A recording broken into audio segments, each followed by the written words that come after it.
Have you ever smiled when something hurt you or felt guilty for putting yourself first? This episode is going to make you question a lot. Shame is something that lies to you all the time. I had a very violent childhood. A trigger warning, it led into OCD and a form of self-harming. Had a massive burnout myself, and that led me onto this path. My pain became my purpose. How do people define whether they're being a people pleaser or a good person? Boundaries become a bit of like a trendy, flippy word. It's almost lost its relevance. In your book, you have this quote: women and girls are groomed from birth to be kind, to be polite, to be second, to be a target, to be a victim. Shame lives underneath all of this. It's this deep inner sense of brokenness, unworthiness, not being enough.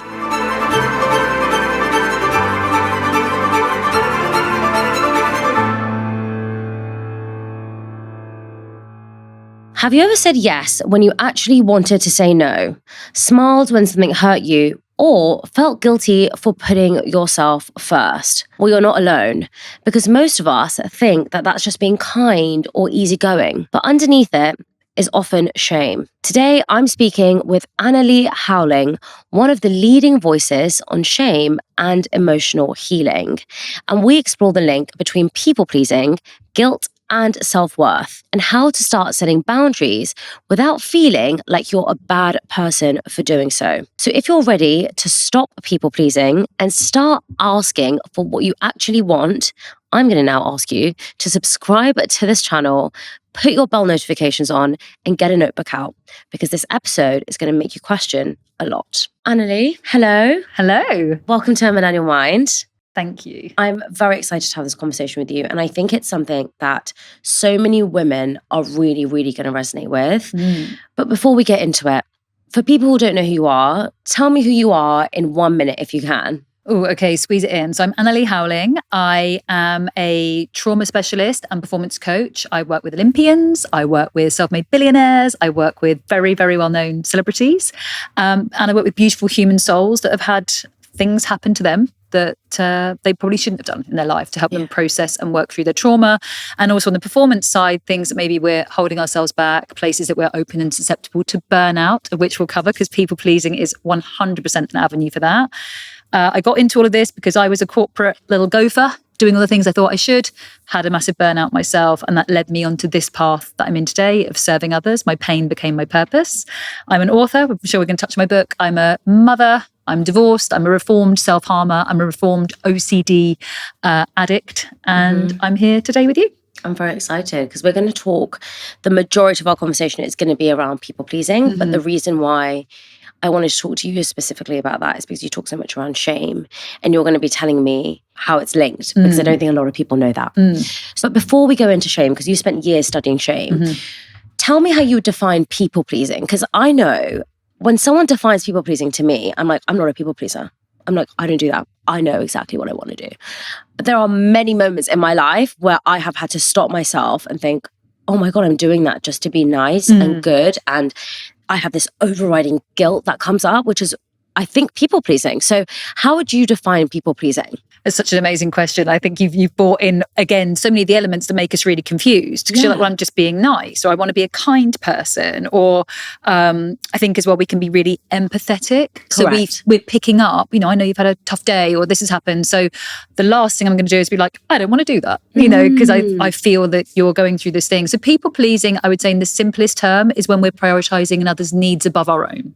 If we were to make that really simple. Now, that's not always wrong. Like I say, sometimes people are in a sticky situation, or, we want to help that person out because we've got the energy and the resources to do that, and they haven't. It becomes an issue when that almost becomes your personality, when you are not ever asserting your needs, when you are self-abandoning. That can happen quite a lot, i.e. you're always doing, maybe even finding yourself in situations that perhaps are dangerous or uncomfortable for you. So there's definitely layers to this, but I know as well that, and I love that you've named it, it is something, I don't want to call it a problem, but it's something that as women, I think we've almost been celebrated for. Correct. As well. And so that's where this gets really confusing, and we don't want to be seen as bad. I don't want to be a bad friend. I don't want to be a bad person. I don't want to be selfish. All these words have really negative connotations.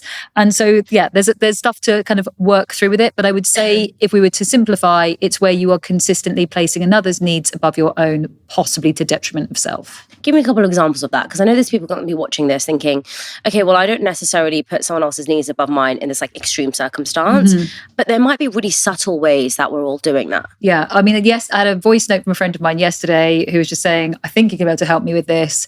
She feels like she's going through a bit of a life transition at the moment, i.e. she's really stepping into, we can call it her power. She's just feeling really good, changed the job, doing something really purposeful. And she said, there's just some people in my life that I like. I used to be really connected to them in kind of my old work. And they're always, I want to see you. I need some of your time. I want to do this. And she said, I just feel that when I'm either with them, I'm not fully myself and I'm so drained afterwards. Now, that doesn't make anyone wrong. And I said, you don't really need me to tell you what I think. But if you want some permission, it's okay to just even press pause on this right now, because you're figuring some stuff out or you're working in something differently. But that would be people pleasing, the shoulding. Well, I should see them. They haven't done anything wrong. I'm being a bad friend here. Like, I haven't caught up with them for ages. If you sort of feel like if you don't pick up the invitation, then that friendship might decline, or you might be viewed again negatively. And it almost feels like it's not a good enough reason. Oh, I'm feel drained if we connect. Maybe it's a me thing. Like, what's wrong with me? So that's an example of people pleasing. Another one would be, again, like I say, it's a really lovely thing to be very empathetic. Most people probably in our space, and a lot of women as well, have the superpower of knowing where people are at, maybe energetically, or what's going on in other people's lives. So we can end up placing our needs quite far below somebody else's because something's happening. Now, that's obviously totally fine for a period of time if you can jump in and say, just help the friend through a heartbreak or something like that.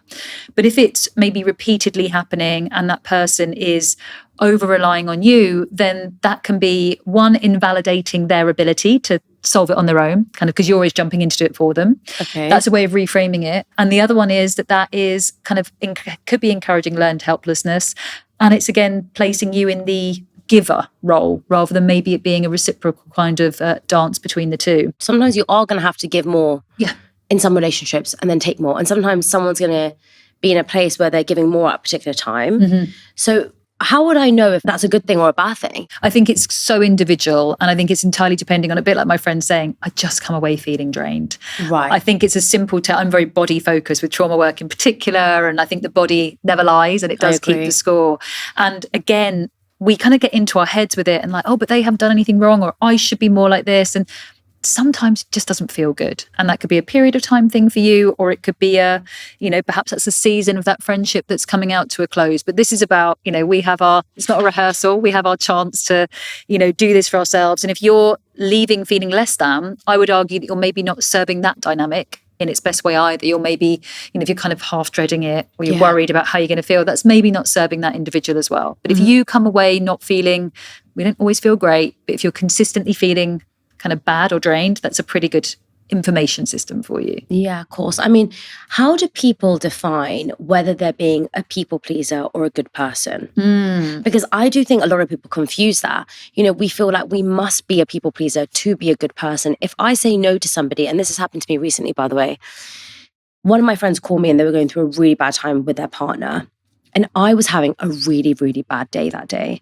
And I just did not have the capacity to take on yet another person's problems, because I had 3 people that day who called me and just like told me everything. And there was nothing I could actually do apart from sit on the phone to them for an hour. And I was like, I have wasted my time now. I was getting agitated because it was the 3rd person I'd said yes to. So when this person messaged me, I just said, I'm really sorry, I'm having a really bad day. And like, I just can't talk right now. I'll try calling you tomorrow. 2 weeks went by and I didn't call them. And I felt really bad, and they didn't message me. And I felt really, really bad. But I was almost dreading calling them because I knew that I'd been a bad friend, and I knew that I should have called the next day, but I just had too much going on. And, since I've been with my partner, I have realized like the stark difference that we have with how much emotional baggage we carry in terms of like helping people. Like, nobody calls him to like problem solve a very difficult emotional problem. Never. I honestly get like 6-7 calls a week, but I also like it. I like helping people go through that, but then sometimes it gets too much for me and I don't know how to say no. See, I really love that you said to that friend, I can't be of service to you in this moment. But I felt awful. I felt really guilty and I felt embarrassed and I felt, I felt like I was a terrible friend, and I still think about that. May I ask where the friendship is now? Yeah, we're great friends. Like we're very close. And she had no problem with me saying no. And when I explained to her why I couldn't do it, and when I called her 2 weeks later and we spoke about it, she was like, that makes total sense. But she is the nicest person in the whole world. You know, she is actually a people pleaser. So I hope that she feels okay. If you're watching this and you know who you are, I hope that if she was upset with me, she would tell me.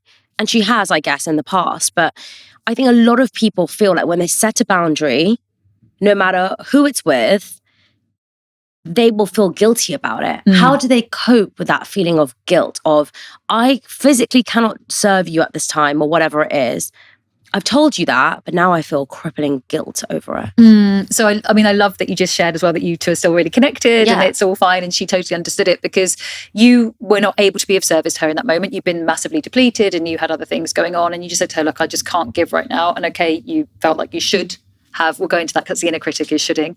You should have done more in that interim, but you two have reconnected and it's fine and she's fine.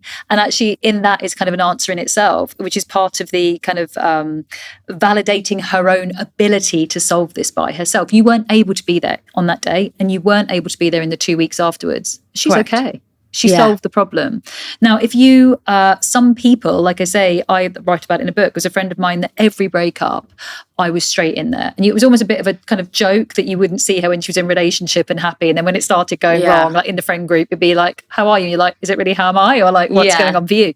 And then there was one time with my divorce and everything else, I couldn't. And again, I said, look, I just can't. Like, you've got this.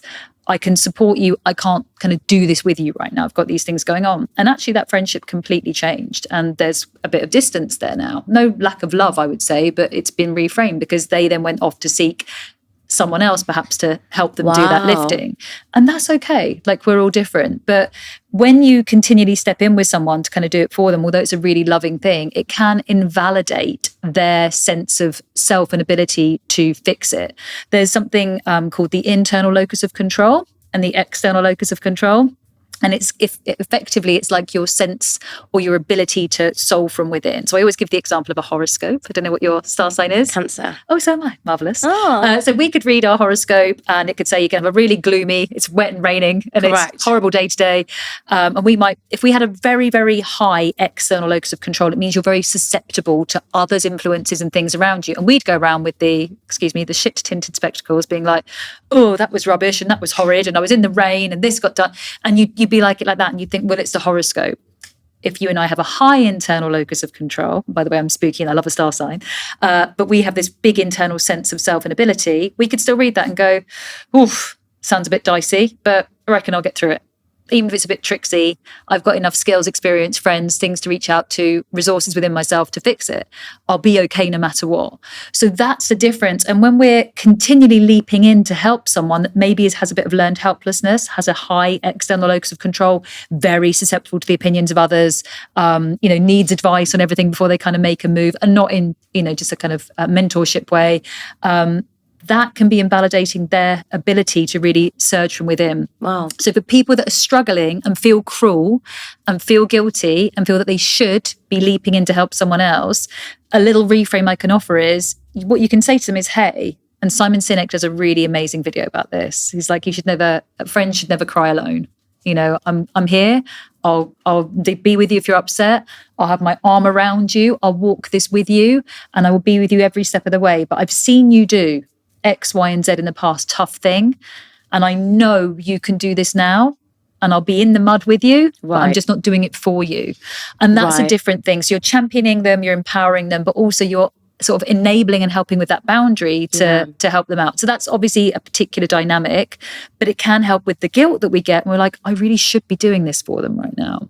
Yeah, I mean, that's really interesting. I think as somebody who loves to jump in and save people, and I do, it's very difficult because they're asking me for advice. And what do I say? Like, listen to yourself. That's not very comforting when someone's really upset on the phone, or they're crying their eyes out, or they need someone to help guide them. So it can be challenging, I think, when it comes to someone always relying on you. And I don't think that it's necessarily like I feel uncomfortable giving them advice. I think it's more the time constraint of there's so many people relying on you. And also sometimes people releasing their emotions on you because they want you to be suffering with them. Oh, that's amazing. Yeah, that's a good one. I know this is like, I'm not saying that this doesn't happen in any other families, because when I say this happens in Indian families, people jump down my throat and say, how could you be saying this about Indian families?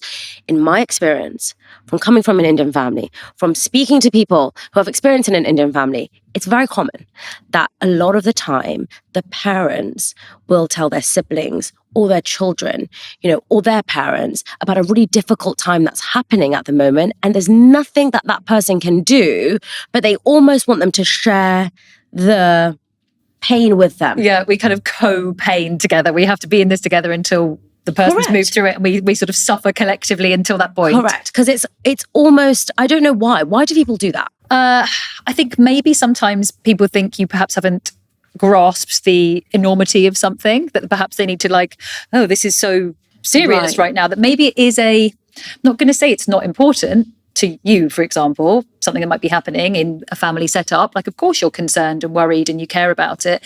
But I think particularly older generations have this habit of being, like, they think you're, say, always on holiday, or you're always gallivanting, or you're living such a great life. And like, do you not realize that this thing's happening? And I think there's also people sometimes are validated in their role as a like flag waver of concern.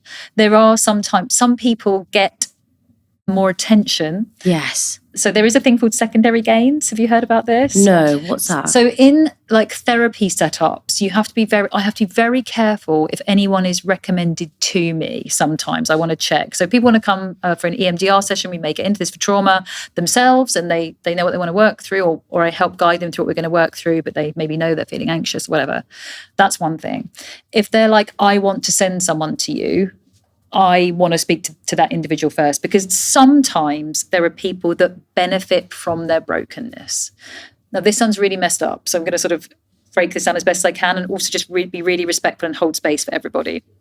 There are some people, family members, friends, that we all know that we have to accommodate in a very certain way. Oh, we can't go there.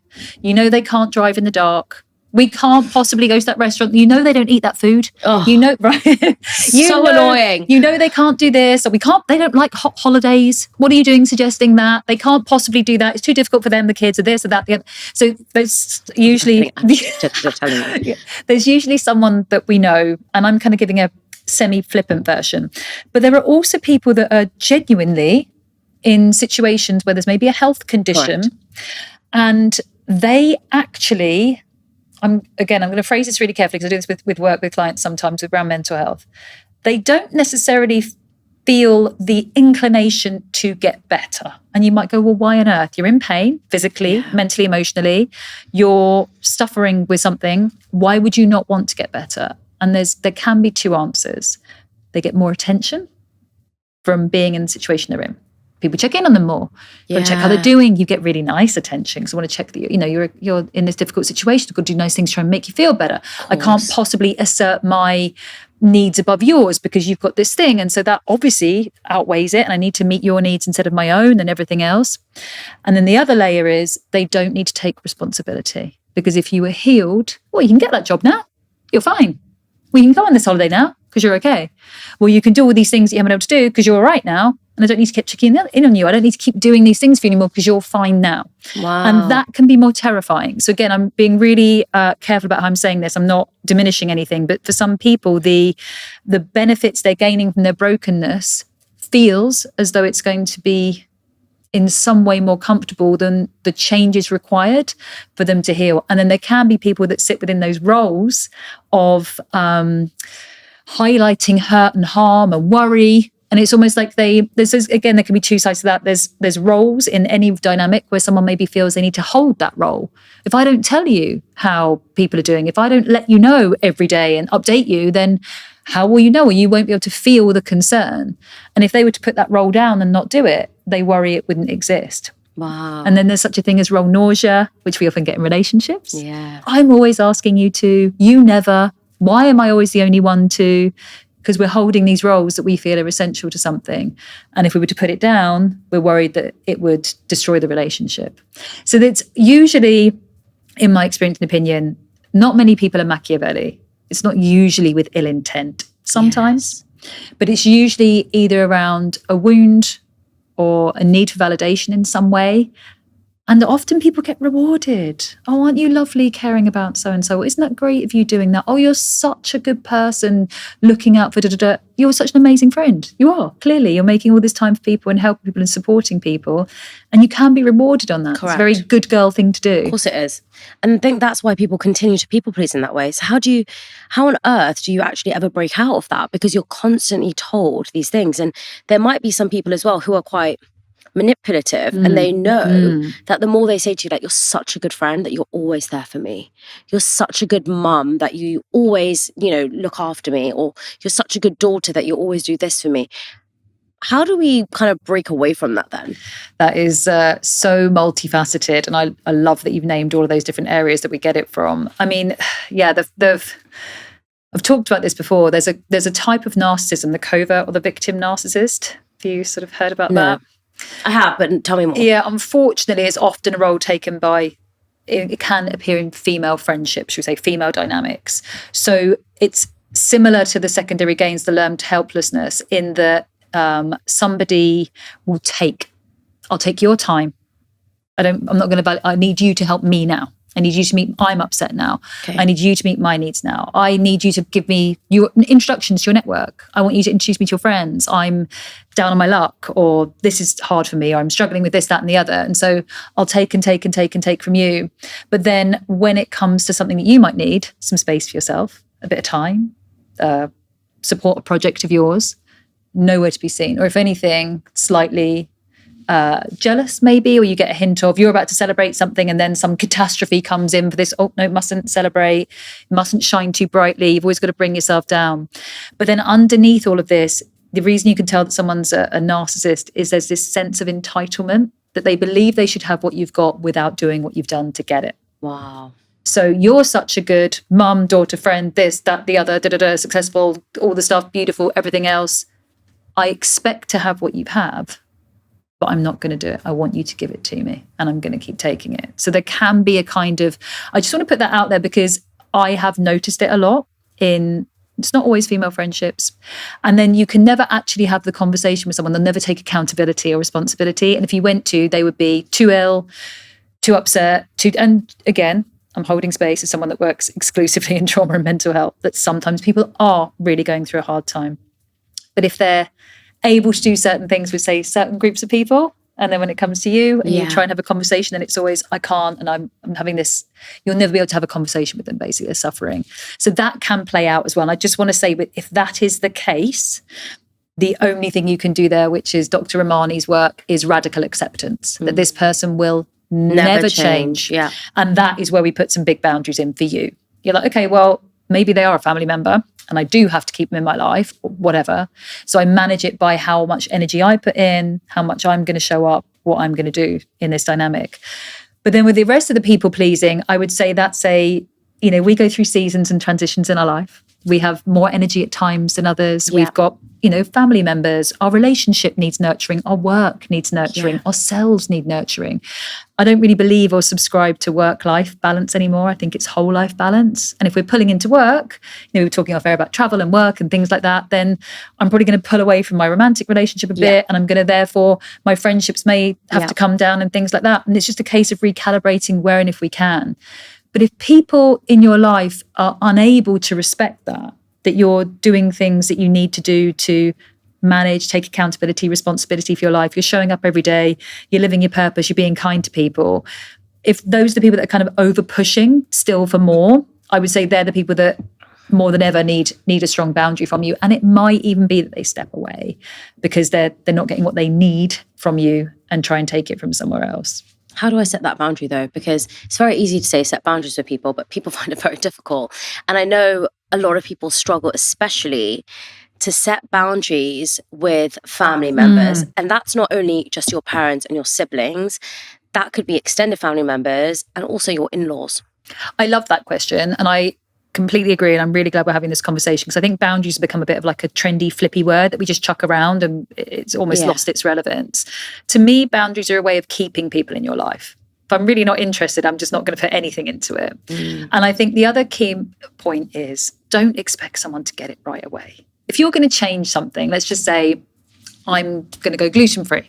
Okay, or something like that, because I need to, or whatever of my health journey. I'm not going to anticipate that friends and family remember that immediately at every mealtime or opportunity. And for me to become deeply offended at the third time someone tries to serve me a bowl of, I don't know, pasta or something like that, you know, that is, let me give them a chance, okay? Right. Boundaries are an education for someone else, and allow yourself to educate the person about what may have changed for you and what you need. But I think like anything, let's give someone a little bit of time to kind of catch up with that.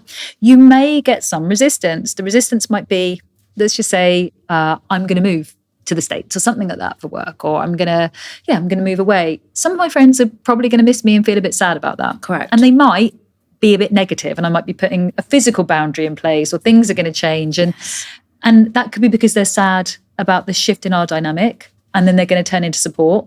And some people are just going to be very down on me. So that's another kind of keeping the positive energy in and out. Glennon Doyle writes in Untamed about when she entered her relationship that she looked at it like a drawbridge and a moat, and they were so happy and so in love, and it was so beautiful. And anyone, including her mother, because she'd left her marriage to enter this relationship, she said, unless you can be completely supportive of, if you like, our bubble, the drawbridge is up.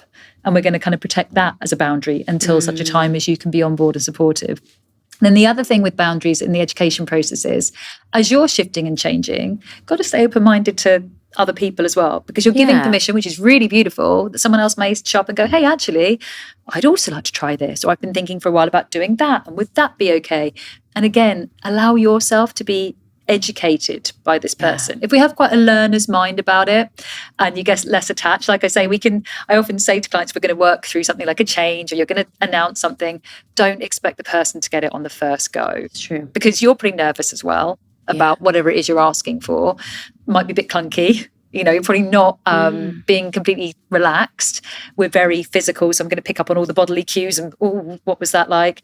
And just allow that person that you want to be in your life possibly to get it wrong a couple of times. Doesn't mean they're a bad person. Doesn't mean they don't love you. So true. I mean, how is shame and guilt linked to people pleasing? Because I think a lot of people that will have just listened to what we've just said are probably thinking, okay, I want to do those things. I want to set that boundary. I want to give that person grace. La, la, la, la. But I have a lot of shame. So shame is the felt sense. Shame is really hard to put into words because it's something that we feel. It's that you have that feeling or that idea and you get that, oof, you know what I mean? That like cringe, that kind of, that you almost find yourself doing a little hum, which is really interesting. It's a way of toning your vagal nerve. So it's very natural when we do all these things. So shame is really tricky for us to articulate, which is why I always talk about it like layers, almost like a weed, like a flower. If I was to say to you, is there something you feel anxious about? You and I could reel off about 50 things straight away. Oh, this thing, running late, the car park, the rain, we've got the house, I haven't paid this bill, that's kind of your anxieties living up here. Below that is your inner critic. That's kind of where the people pleasing lives, I think. So that's the bit where we need to be maybe perfect or be good friends and do the things that we should do because we don't want to be rejected. The inner critic is trying to protect us from our greatest fear, which is social rejection. That's how the number one fear from humans is social rejection. So the inner critic is constantly patrolling and like poking us to try and make sure that we're showing up as our best selves so no one rejects us. From living and breathing shame for years, writing the book as I did, the thing that I realized was that shame lives underneath all of this. It's the root. It's this deep inner sense of brokenness, unworthiness, not being enough. And then the inner critic, like I say, is living on top of that, policing it, because I don't want you to see my shame. If you saw the things that I felt ashamed about, if you knew what I was really like, if you ever really got to see me, you would definitely reject me. That's what I believe from shame telling me. So instead of that, what I'll do is I'll become really perfect.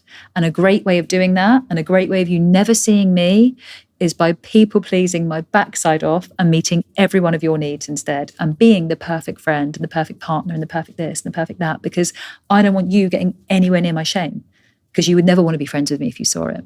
And then on top of that, like I say, is anxiety, which is fake control, generally speaking. Obviously, it's a condition, and anxiety can be defined as not being in the present moment. We're either coulda, woulda, shoulda-ing, more guilt over the past, or we're catastrophizing over the future and trying to control any outcome to try and keep us safe. Yeah. It's always try and keep us safe.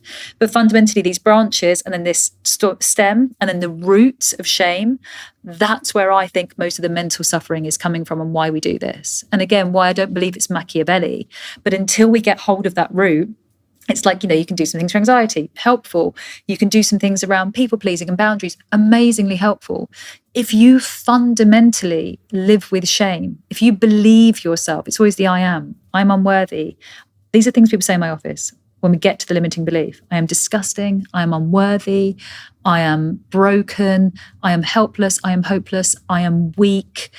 These are things that people walk around with this lens, looking at life, believing themselves to be inherently. Guilt is something I did. Should have done that better. Going to change it. Don't feel good about the decision that I made. Shame is something I believe that I am. And that is a whole different ballgame.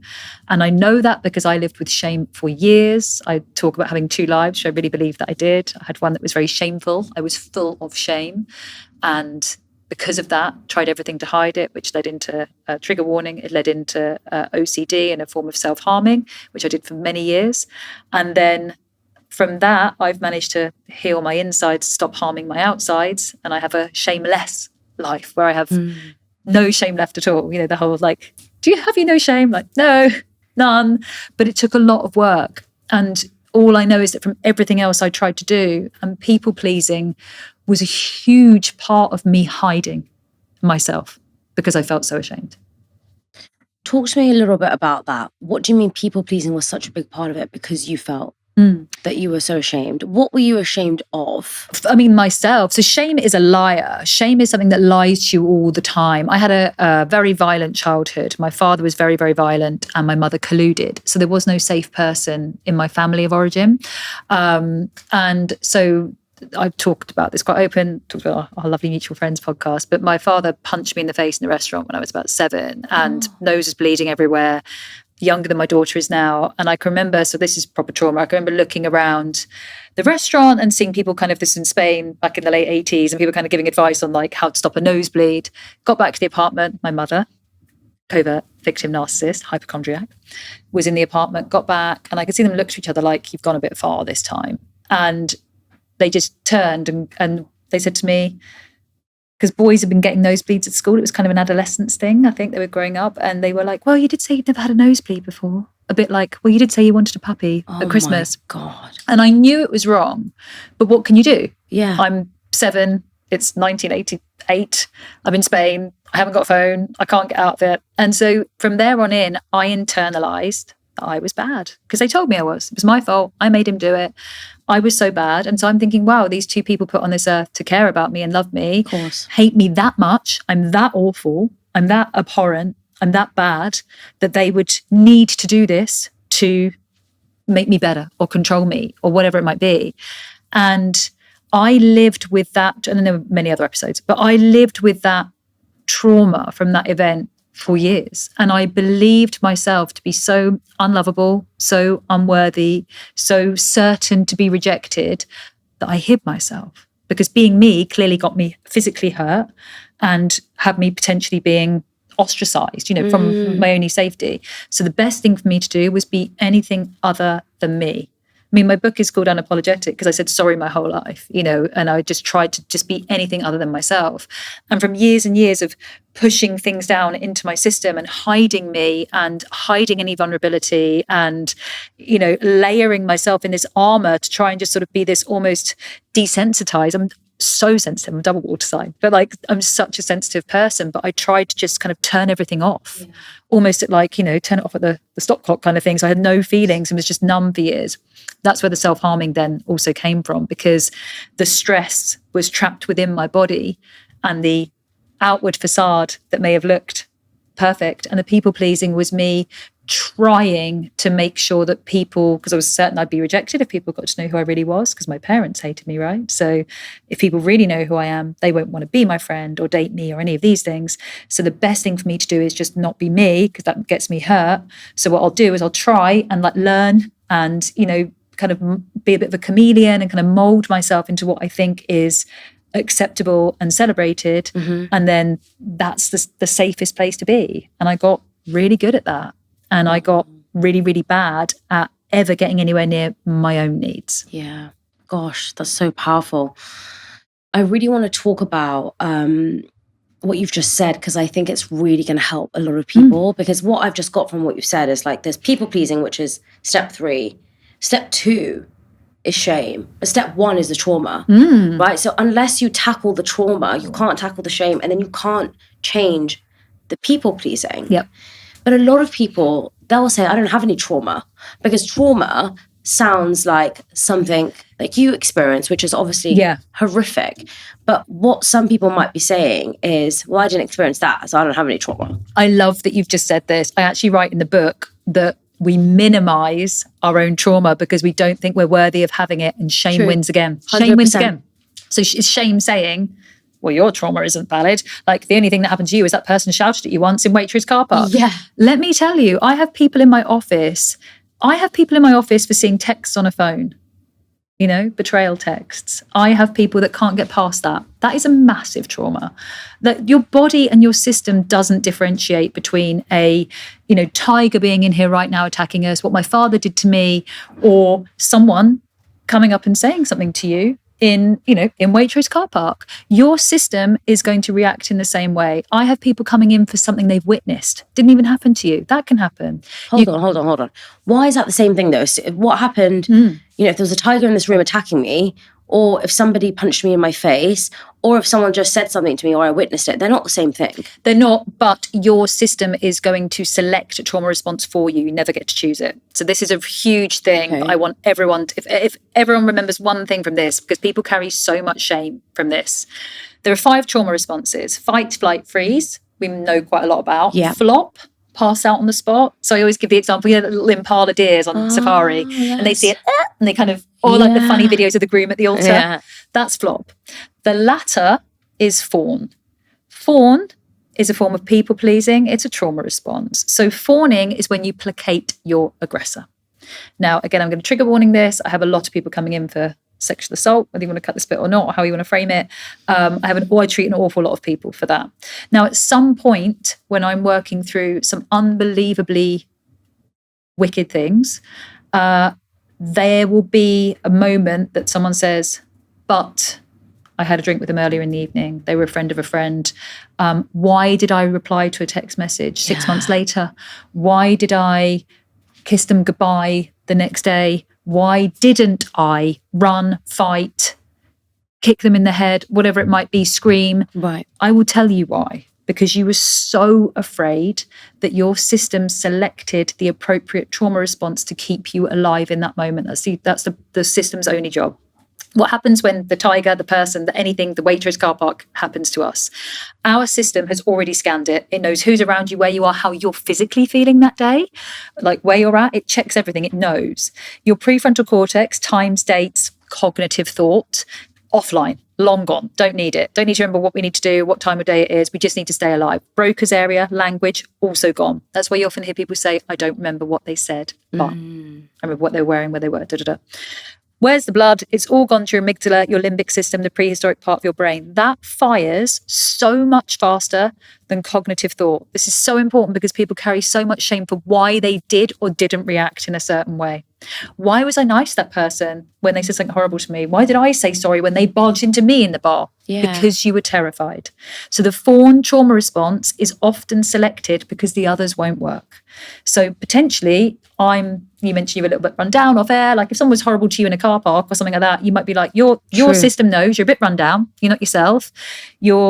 Someone's come and surprised you from a certain angle. Fight isn't going to work. They're bigger than you. You can't run. You're somewhere you can't get away from and you're physically not your best right now. Freezing's not going to help. Flopping, passing out's really not going to help. What's the one left in your armory? Fawn. So we fawn. We're like, oh, I'm so sorry. Because like I say, someone bumped into you into the bar and you apologise. Oh, I do that all the time. A really good example of it on a lower level is if someone were to come up to you and just say something horrible and you either you kind of freeze or you say, oh, sorry. And then you get back to your car or home and you're like, then you have the perfect answer. You're like, so annoying. Right. You're like, why didn't I say that thing? Because you were in a trauma response in that moment. So is everything traumatic then? No, not everything, but you wouldn't necessarily react in the same way. That's the other thing I want to say, because your body, like I said, has scanned it and selected the response for you. But people have this shame. I'll give an example of work. I've worked in the past for a narcissistic boss. You may have had a similar experience. I have. Right. You know the things they're asking of you aren't right or appropriate, but you've got bills to pay. You're trying to work hard in your job to be successful. Maybe family want you to do well in a certain thing, education as well. So we placate. Oh, I'm sorry. I'll try harder next time. I won't do that. Yeah. My bad. Even though we know it's the wrong thing, we are effectively fawning and then we carry shame. And people can also be shamed for not putting boundaries in place and people pleasing. Oh, come on, you said you were going to tell them that you're not going to their house this time and they had to come to you. You told you were going to tell that boss you're not working late on a Friday and you're doing it again. Why are you so weak? Who wins? Shame. You can't even do that. You can't even do that well.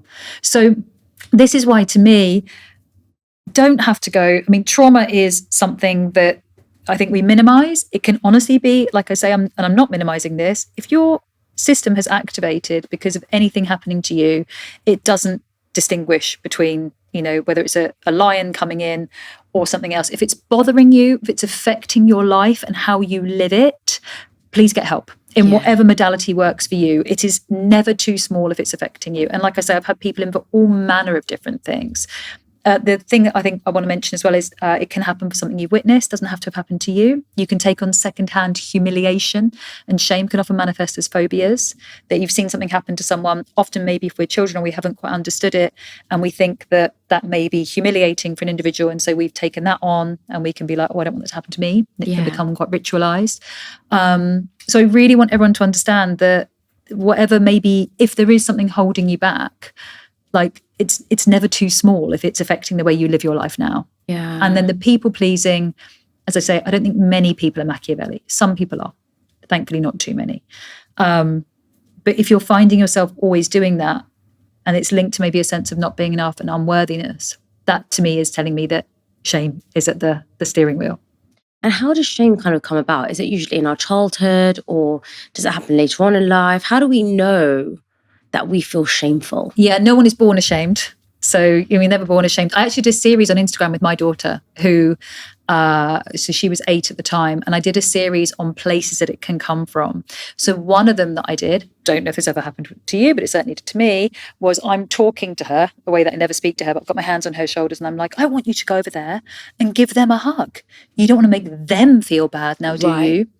And that's one of the first experiences of you giving away your autonomy or your comfort to place another's needs above your own. So if you like, I'm chastising her for not hugging Uncle Trevor, that she doesn't know, who's a big stranger, because she doesn't want to make them feel bad. So that's one of the first examples of kind of people pleasing, good girling. Wow, that's interesting. There's another one where I'm sort of talking to her and I'm saying about going to a party, and I know you've been emotional, and I know you're really sensitive, but what are you going to say if anyone asks you how you are?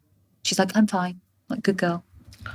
Oh, wow. Yeah. So it's like, those are kind of, obviously they're kind of a slightly extreme examples, but that does come from, come on, don't cry now, colour within the lines.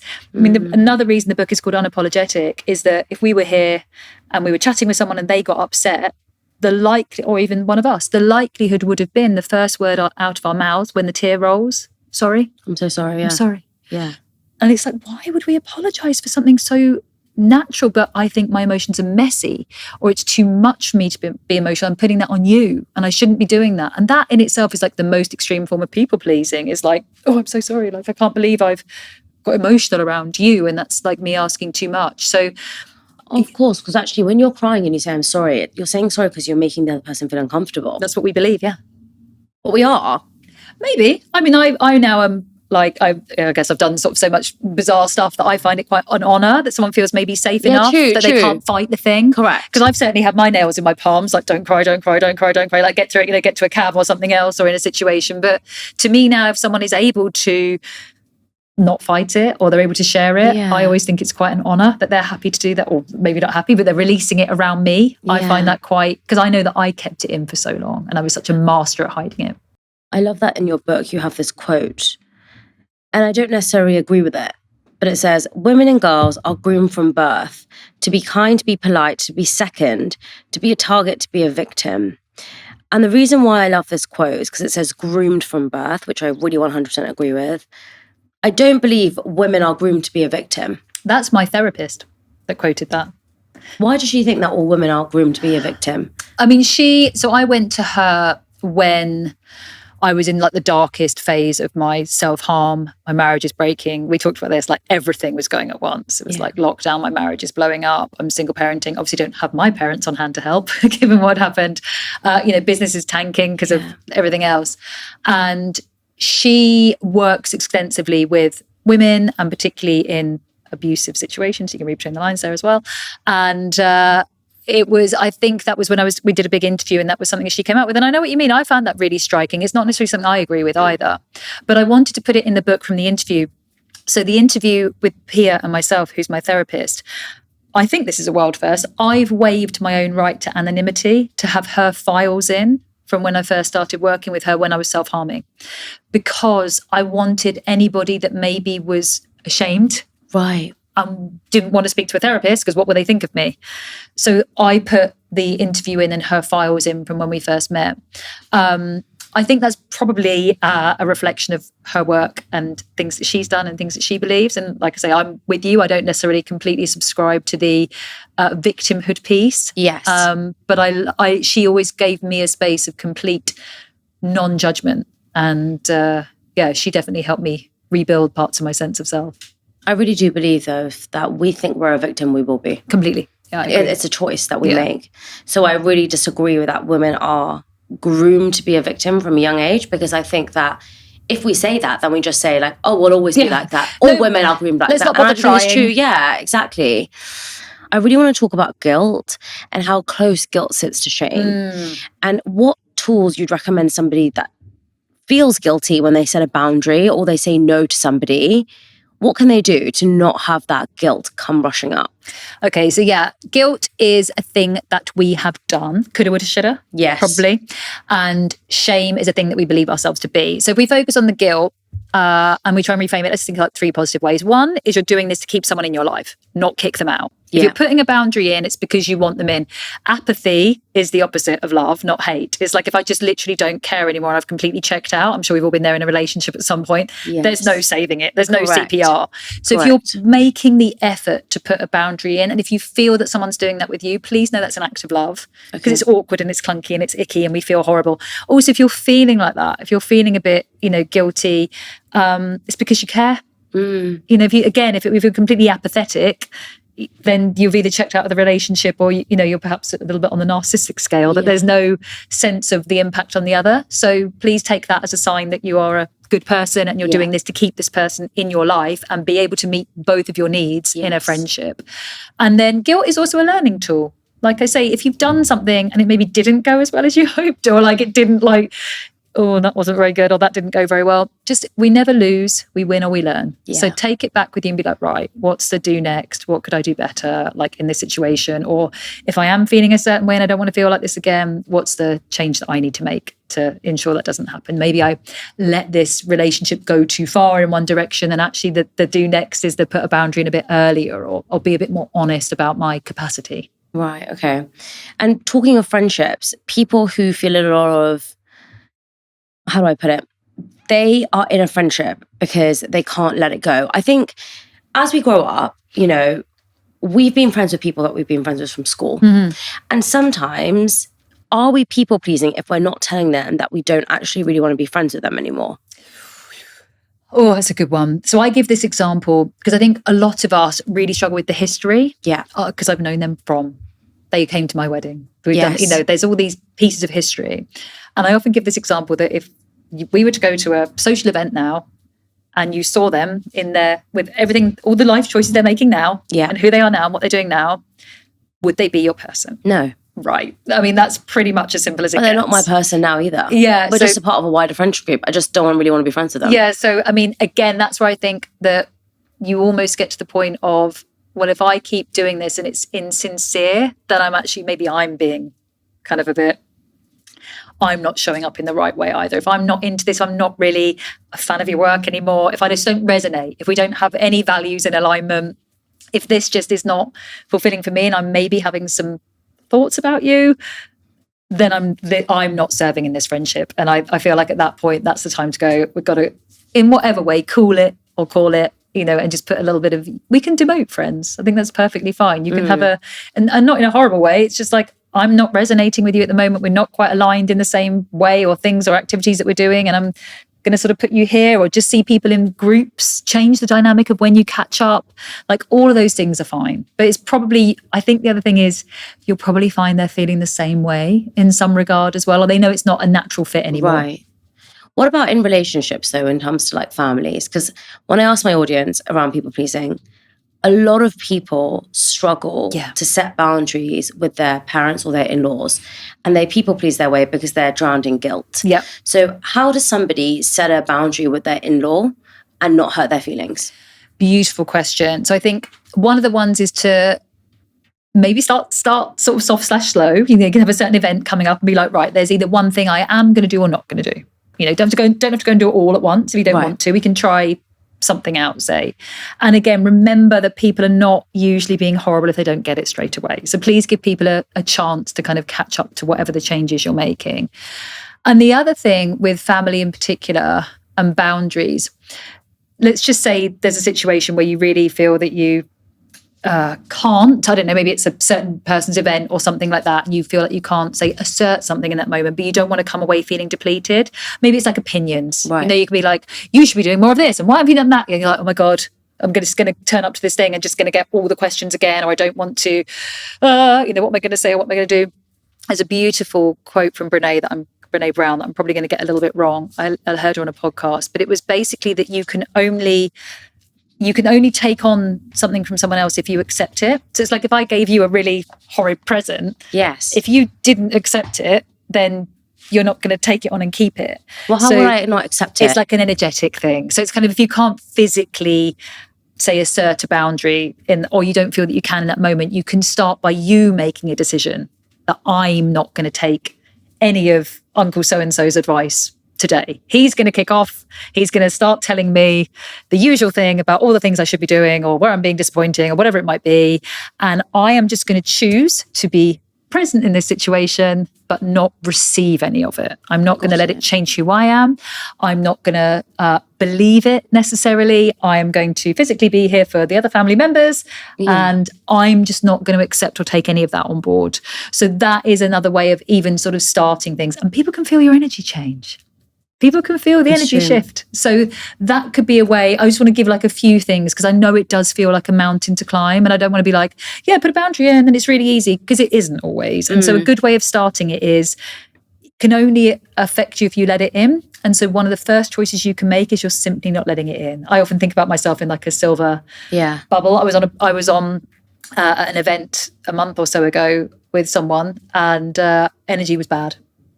And I was like, I can't get out of here. Like, we're doing this thing, and vibes were off. Should we say, really big time vibes were off. And I was like, right, the only thing I can do in this situation is kind of imagine myself in like a, energetic boundary, and I'm just not taking any of this in. So, I do that a lot. Yeah. I met someone the other day that was so awful when I was sitting next to them.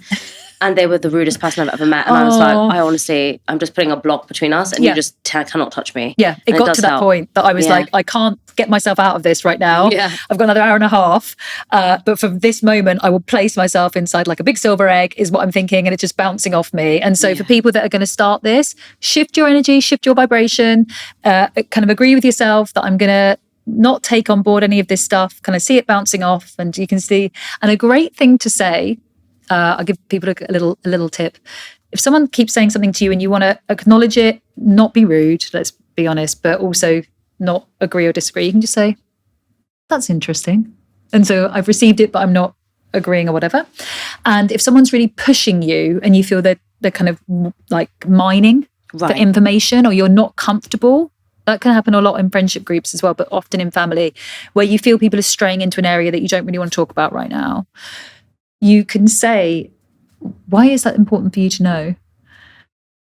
And you can do it in a really nice way. Oh, why is that so important for you to know? Wow. And if they're gossiping or they're trying to mine, you'll see them go, because they were trying to get it for someone else. And if they're just clumsy and clunky, and they'll go, oh, come on, I thought whatever, I was just asking you a question, or or they'll just be honest. They'll be like, well, I just wanted to know the answer, but you'll find out very quickly if someone is straying, they're like they're poking around to, get a little bit of gossip because they want to take it somewhere else. It's a very, again, those are boundaries. I'm not giving you information. I'm sorry, I do feel that if someone says to me, by the way, people ask me this all the time, when you're having kids, and if I turned around and I said, why do you want to know that information?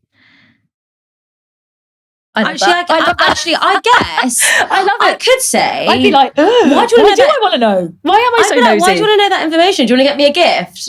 I could say that. That's quite a nice way of saying it's quite fun. Yeah, that's quite fun. Yeah, that's quite a good tip, actually. I've certainly been in situations where I'm like, I don't know if you're interested in why you're interested in this subject area, and maybe nosy, aren't they? Yeah, or I'm feeling uncomfortable, or maybe I don't know the person well enough yet to know if they're kind of, are you mining? Do you want to become my friend because you want to become my friend and learn about me? Or are you doing this with maybe some ill intent or just whatever? True.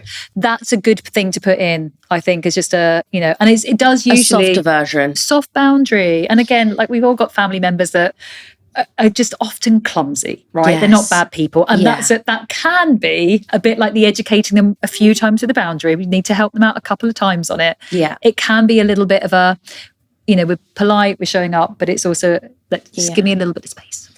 But let's just take that example. If someone said to me when you're having kids and I was trying for a baby, or let's say I just experienced baby loss, and I actually turn around and I say to them, well, I just actually lost a baby. People would say I'm rude. People would be mortified. That you've put that emotion, that you put your emotion on them. The truth. They would be, no, I didn't put any emotion. I said the truth. So people would think I'm a rude person if I turned around and said that. So what people then do is they say, oh, they laugh it off. That's people pleasing, isn't it? That is, to me... It's abandoning yourself to not make the other person feel uncomfortable because you've just experienced something really traumatic. Yeah, no, absolutely. I remember, yes. That's people pleasing. Yes, I think it is. And I think it can also be self-protection because potentially the people that are asking you don't want to discuss it with. I remember being at a dinner and it was with a group of guys, and this one chap shared that he'd just lost his mum and his sister within a couple of months, and he started crying. Said sorry. And then the guys tried to say, we're not doing anything wrong, but they immediately started like making jokes to change the subject immediately. And I was a bit like, whoa. Like this guy's just literally said, there's obviously this is huge. It's just going on. And he's like clearly just said it and feels really embarrassed. So I'm holding space for all of it. I think for me, I understand why maybe people don't want to share certain things and it's deeply private and you perhaps don't want to. And that's the other reason for the question askers with me. The quotes go around all the time, but you never know what someone's going through. And if you're thinking to yourself, or you're not thinking most of the time, again, most people aren't bad. They're just not thinking and they're putting their foot in their mouth. But maybe have a look around and go, I would walk into restaurants with my daughter when we were first going through a divorce and people would just be like, oh, is it just the two of you? And it wasn't in like it's always, and maybe they were just being nice, but I, at that moment, was quite sensitive. I'm obviously worried about her. Am I really messing her up? What's going on? Of course. And you're like, maybe have a think about why that could be. Let's maybe just think about why that might be. And maybe the situation. We've just been through like a really traumatic divorce and we've gone for dinner to cheer ourselves up and you've asked that question. Why am I on holiday on my own over Christmas with a 3.5-year-old and no one else around? Like there's possibly a reason, and like, shall we just be a little bit more sensitive? So yeah. I think what I was trying to say by that, maybe I wasn't super clear, was if I have just been through a really traumatic thing, like going through baby loss, and someone comes up to me and they say, when you're having a baby, you just got married, are you not trying for kids? Or, they ask me something to that effect. If I am honest and I turn around and I say, listen, I've just actually lost a baby, so can you not ask me that question? People would be horrified with my response because they would basically be saying that I was so direct. And why did I need to tell them that information? And you were only asking in jest. And I do think that women are taught to not say the truth because we're uncomfortable. Like if I told my mum I said that to someone, she would be like, well, you shouldn't have said that.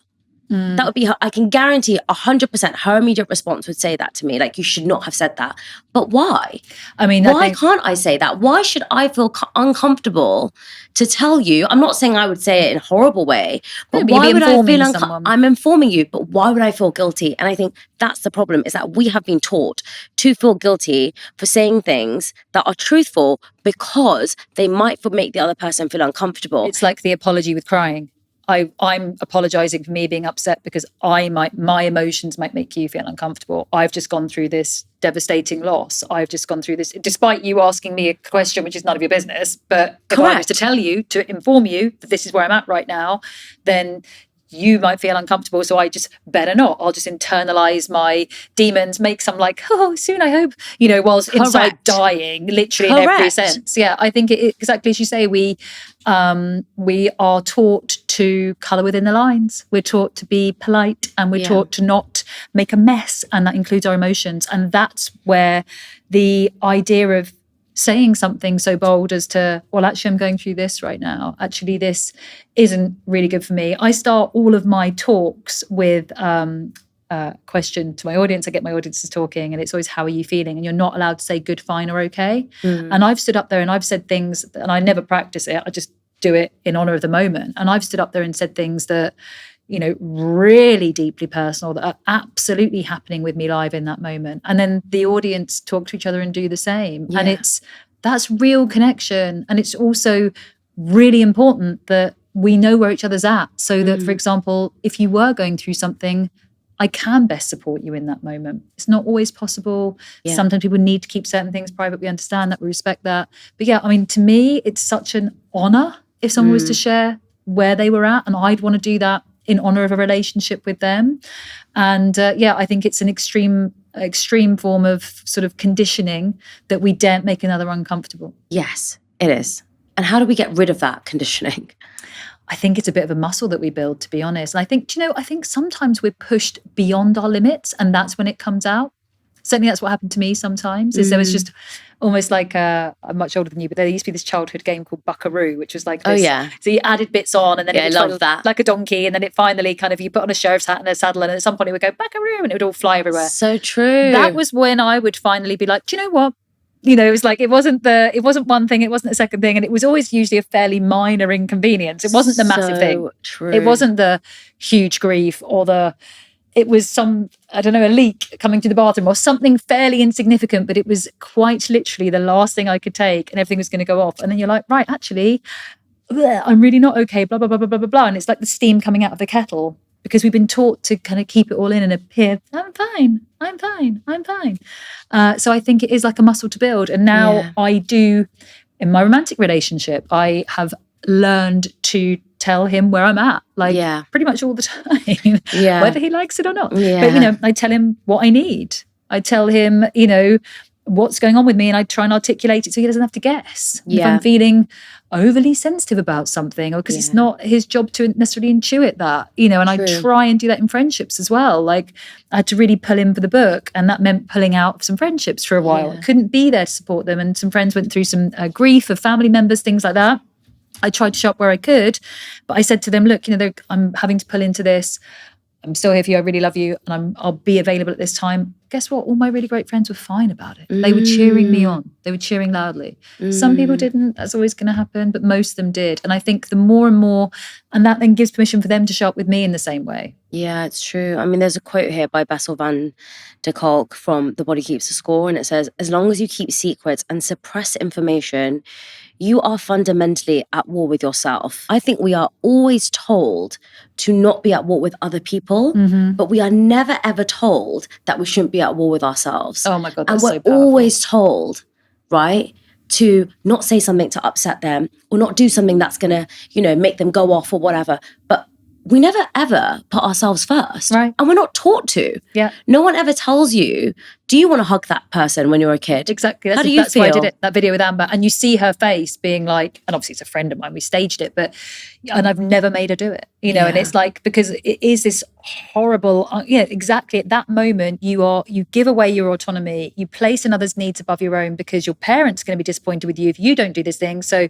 it's so complicated, and it comes from even then. And again, parents aren't necessarily doing anything bad, of course, but it's just this whole thing of like keeping up appearances, and you're just taught from such a young age to, as you say, you have the battle inside yourself as long as it never comes out and you appear kind of perfect and everyone else is happy and okay, but no one's happy and okay because everyone's doing the same thing. So I just think it's such a gift to be really honest. And for me, I want to show up in my friendships, in my romantic relationship, in my work. I won't do anything that's inauthentic.